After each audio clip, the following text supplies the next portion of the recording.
Many of you know we went to the moon, and there was a space race. And Esther is one of the most curious people, and she decided she wanted to understand space and understand Russian culture. And she was a backup. Were you a cosmonaut? Yeah, backup cosmonaut. Backup cosmonaut. So my first question to you is, like, did you just show up for a day? No. And they gave you like a form to sign. Was there insurance involved? Yes. And then to be a backup, does that mean you're like a cheerleader, or do they hook tubes to you? Talk about that. Yeah. Okay. It was 6 months, September 2008 to March 2009.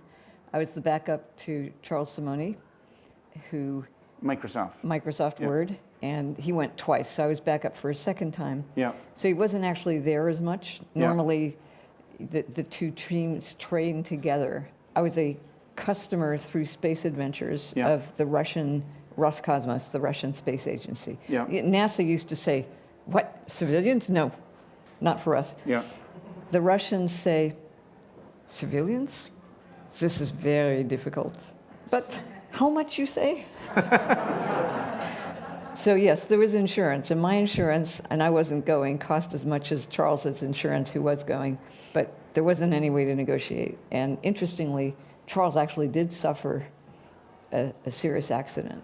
He was bitten by a dog on the campus. By a rabid Yuri dog. Gagarin campus? Or Yuri Gagarin Cosmonaut Training Center. For you, did they put the lights and the machinery in English? So I actually learned Russian in high school. Oh, so yeah. So I was better off than, I was better off than most of the American astronauts who trained who don't really speak good Russian. I mean, the reality is the Russians speak much better English than the Americans speak Russian for a whole bunch of reasons. I'm a big fan of Star Trek, and in Star Trek, there's the Dyson sphere. I haven't been to the future. I don't know if Star Trek's really how the world's going to unfold, but the Dyson sphere is this theory that there must be life in the universe, because if there were, they would harness other stars and they build these spheres. And I just thought some science fiction writer made it up, but her dad, Freeman Dyson, made it up and conceived of many things. And you grew up, his daughter, and you grew up around Einstein, and I think you knew some of the friends and family. What was that childhood like? Well, it's like every childhood. You think, this is normal. What about those other people? So we had no TV, and we lived on the campus of the Institute for Advanced Study. So the thing that really shocked me was when I was 14 and I discovered that I thought most people, I mean, I know about the mailman and people in stores, but I thought most people had 3 months off in the summer. And that was quite a shock. Then I left home at 16 to go to college and spent half a year in Morocco. So I've always been kind of curious, as you said. You were a journalist. I know you went in to Forbes, and then you ended up getting promoted a little bit. But what was, journalism, what was that like before social media? Was it more relevant, less relevant? What do you miss from that era? What are you glad is not around? And did you break any stories? I was a fact checker, and unfortunately there were very few of those left. But that's what I miss, the world of fact checking. I mean, it's a great skill for almost anything you do. Understand what people are telling you, and if you don't understand it, keep asking questions until you do. And that's what I'm still doing. I've applied it to the world of tech. I started going to Russia in 1989, and I learned Russian in high school because of my father, and he knew lots of Russians, and so again, it wasn't anything extraordinary. It was just, that was my family. Yeah. You have been at the front row of a lot of exciting revolutions, like genomics, health, space. Which ones are you excited about that are, in front of us? Which ones do you think we really screwed up and we didn't maximize that moment? If I had one big question now, I'm not that excited. I'm pretty depressed. Yeah. But the response to being depressed, I mean, there's two. One, you get more depressed and you decide not to do anything because why bother? And the other is, well, maybe I'm wrong. Maybe we can fix this. And if I don't do anything, we definitely won't fix it. If I do something, maybe it will have a positive impact. So I'm an activist for positive change. And the most positive thing about COVID-19 is it's kind of blown everything up and revealed a lot of problems that people weren't looking at. In a way, it's given us permission to change, to rebuild, to blow things up and maybe fix them better. So right now I'm in the middle of, it started before COVID, a 10-year nonprofit project called Wellville. Love it. Its goal is to do exactly what we do on Earth, which is to live for a certain time and then ideally hand something better off to the next bunch. So we're not trying to create a sustainable institution. We're trying to help 5 small communities become healthier places and learn from that and then share the learning. Pools, mistakes, ICANN, and then let's spend the rest of the time on addiction. Okay, great. When I was 18, we had a swimming, actually here, Hartford, Adam's house had this wonderful pool that you didn't need to wear a bathing suit. So it was really cheap. No expenses, except for maybe a bathing cap. And I started swimming every day because it was just down the stairs. And I've been doing that ever since, which is 52 years, probably averaging 360 plus days a year. And that's why I'm also in pretty good shape. Yeah. And when you dive in a pool, no matter what zip code, no matter what country, municipality, what goes through your mind? Is it are you non-linear? Are you No. in Russian? Like what's happening? It's whatever, all the latest news. Yeah. And if you deal with it for 50 minutes, it stops being scary or disturbing, or what am I going to talk about in my next talk? Yeah. How am I going to handle this problem with somebody who's not doing something I wish they would do? It's mistakes. I know you used to sign your email. I still do. Yeah, or you still do. So mistakes, and then ICANN. Always make new mistakes. Don't make the same old mistakes. Make a mistake once, learn from it, and then go make another new mistake. I mean, this works well in investing. I'm also a part-time angel investor, and it's my own money, so I don't need to apologize to anybody for making a mistake. I assume I will make mistakes. So let's say you have 10 investments. One is likely to turn out really well. 7 or 8 will probably be duds, and 1 might be a real mistake. And in a sense, the cost of that one investment, which is going to return ideally 100 times, is the 9 investments that net return nothing, but they return an education. And so the price of the education is that amount that you spend to get the education that also has this lottery ticket attached to it, which is the winning investment. Angel investing is nice because you're not just betting on things. Ideally, you're actually helping to make them more successful. When you invest in the stock market, you really have no influence over whether the company does good or bad things. You're just sort of betting on what they're going to do. When you are an angel investor, the point of being a journalist was having people talk to you so you could learn interesting things that were not already written down. Investing is the same. If you give them money, they'll tell you stuff and you'll learn from them. And sometimes they'll listen to you, which is kind of nice. I see you as like the Chris Anderson of TED before Chris Anderson. You hosted Jeff Bezos and Steve Jobs and Bill Gates and all the kind of tech titans before they were tech titans. And you were put in a pretty important role in terms of the early days of the internet. I mean, I don't know if people even know what ICANN is today, but you were an architect. But talk a little bit about that period. Well, very briefly, and I was not the architect of ICANN. It was an immaculate... I know, but you were put in charge to be it was an immaculate conception. The buck stopped with you for a period. Yeah, the EU and the US, and especially Ira Magaziner, wanted the internet to come together and create this kind of regulatory organization that would manage the domain name system, which is .com and .net and now all kinds of things. So they sort of pretended the internet had come together.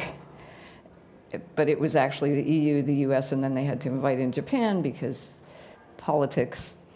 Our main job was actually to overcome the monopoly that was registering the domain names at the time. And I was chairperson. It did a good job of surrounding this vacuum so that nobody could control the naming system. It ultimately succumbed to being captured by the business community, by the registries and registrars and lawyers and marketers and so forth. But the good news was it really was not captured by governments. And if you have to have somebody steal something, better to steal your money than your voice. So we succeeded at that, but it's really become kind of a protection racket. You need to register your, Coca-Cola is registered in all kinds of different .com, .net, every country in the world, .drink, who knows what. And I wish we'd done a better job. So during your tenure, what's one good thing that came out of your leadership? What's one thing if you had a DeLorean could go back in the future, you would undo? We got rid of the monopoly that was controlling the whole thing. It was complicated. The guy who actually was the patron saint, John Pastel, died in September of that year because of heart attack. So the thing was mostly run by basically IP lawyers. Yeah. Sexual addiction, drug addiction, there's all sorts of addictions. And I think today, you lose your phone, it's like losing a limb.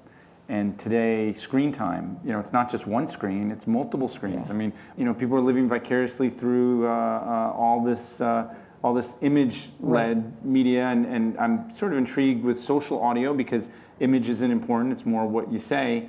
But I think you're really worried about the state of, Rome is burning, and you're pretty depressed about things. So articulate what you're worried about and where you think we are. And I don't want to tell you stuff you didn't know. I want you to say, oh yeah, I knew that, but now I see it differently. There aren't all kinds of addictions. Addiction is a thinking pattern in the brain, and it has different subjects or objects to it. But fundamentally, it's a mental disturbance that both constricts you in time and in sort of perception of the world around you. When I was 8, I didn't lose my vision. I lost the ability to create a 3D world. It's an interesting phenomenon. So I could see what you see in front of your eye, but I couldn't construct that it was 3D. So I was trying to get off the school bus, and the driver was right here, and the pole was here, and I kind of fell off the bus, and then depth my brother. Perception. Yeah. Well, depth construction. When you're addicted, it often starts with pleasure, but it pretty quickly becomes a search for relief. You want relief from anxiety, from, ironically, Mary Trump's book about her uncle was called Too Much, Never Enough. And that is addiction. I need it, I want it, and I get it, but it's, it doesn't last, it goes away. And so you lose your sense of the past and the future. You've kind of left your past behind. You've got stuck in this everlasting search for relief. And the stuff around you, your family, your friends, your job, your sense of purpose, this is in the extreme. Addiction is not all one size, but it's the behavior pattern and the thinking pattern rather than the thing you look to for relief. So, this is why some people have very odd fetishes. So you're not in a 12-step plan because you're addicted to things, but you're a smart person who's looked at the world and you've seen this pattern. So what advice to people listening to this video do you have for them to live a fulfilled life? What do you want society to be thinking about that maybe or not? Well, I want society to think about a couple of things. First of all, it's not just people and substances or gambling or Robin Hood, whatever. It's in the work I do. Community organizations, food banks and training centers and so forth, they get addicted to short-term grants. And just the way the food system addicts people to bad food, unfortunately, foundations addict these community organizations to short-term grants. And they're always searching for that next grant, but they're never actually able to contemplate the future and build something sustainable. What we're trying to help them do in Wellville is build sustainable institutions that will, in fact, deal with the root problems rather than kind of alleviate that short-term need for something or other. It's not that what they do is completely useless, but they're not building anything. So we go in and we say, we're not giving you fish. We're not teaching you how to fish. We're helping you to build your own fishing schools. The people in Silicon Valley, they used to look for profits. Now they're looking for exits. Profits are sustainable. They help a business grow. Exits are, I got to make this thing big enough to sell it, and then I got to go reinvest the money in something else. And they're always looking for bigger exits, higher valuations, and again, they're never satisfied. The behavior of boards, same thing. And politicians and votes. Say you found a I Dream a Genie bottle Aladdin lamp, and you had 3 wishes Okay. that you were offered. What do you wish to change? That you just sitting here and speaking, through traditional media, you can't get the kind of change you want. I mean, this is sort of a joke. I would like to have mandatory parent training because, of course, people become this way because they grow up in an atmosphere of insecurity, distracted parents, mothers who have too many problems. I mean, it's easier to understand why poor people get addicted because they grow up in really difficult, toxic circumstances, but so do a lot of rich people. So 3 wishes, what are you gonna do with them? Give them a sense of security, give them a sense of purpose, and help them develop intrinsic motivation rather than chasing relief from their own feelings of insecurity. We've become a short-term world. And I mean, the big meta question is, why is there no extraterrestrial intelligence? Is it because the moment you get intelligent enough to satisfy everybody's short-term desires, they forget about their long-term desires and their long-term purpose and they destroy themselves? It's not a question of laws, it's a question of culture. The Black Plague, people said, oh, the Renaissance came from something tragic. What good is gonna come from these times? There's a real underlying problem here, which is short-term everything. And I mean, COVID-19 has made clear the inequities. Why do poor people get more sick? Why are they, when they get COVID, why are they much more vulnerable? Because they're fundamentally unhealthy, because. And we need to go farther back up. Healthcare is a repair job, and we need maintenance. The very worst thing I heard talking to one of the people in one of the Wellvilles was, but diabetes, it's a real problem. We need our healthcare system to offer more bariatric surgery. And, hilarious and tragic. Talk about some of the conversations you had with your dad, towards later in his life. He was a very interesting thinker. You're a very interesting thinker. What was 1 + 1? Was that like 1.5? Was that 6? Contrary to family tradition, I did not do science. There was no way I wanted to compete with him or my mother, who was a mathematician. And I wanted to run away because I thought that was, so romantic. But my parents were so sensible, I couldn't really find an excuse to run away. So I finally just left and went to college. But much, much later, this thing with space travel turned up, and I invited my parents to dinner. I told them that I was going to train to be a cosmonaut. And you bought a company that took people on Parabola flights? Zero G, which got acquired by Space Adventures, which is the travel agency that worked with Roscosmos.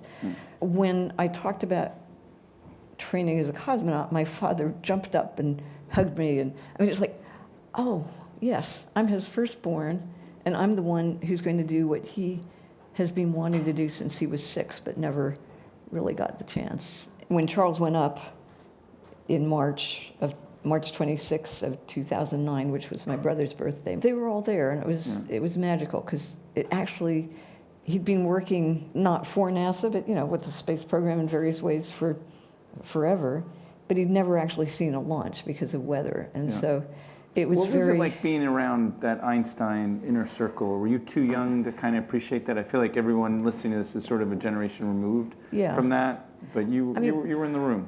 I was in the room and pretty oblivious. There were these scientists. There was Kurt Gödel, who wore a skirt, and there was Oppie, but that's Oppenheimer. Oppenheimer. Yeah.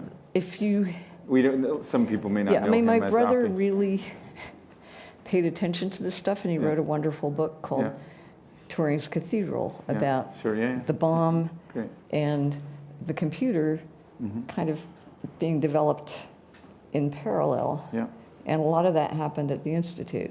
I mean, I was used to being asked questions. My father was British, and so in the end, he said things like, don't pretend to be stupider than you are, in a very loving way. Yeah. So thank you for the life you've lived. Thank you for who you've convened over the years. You did space, but you're into health, and you realize how important health is, and I think where you're investing is very important. It's not good enough to save the planet. We need to save the people on it.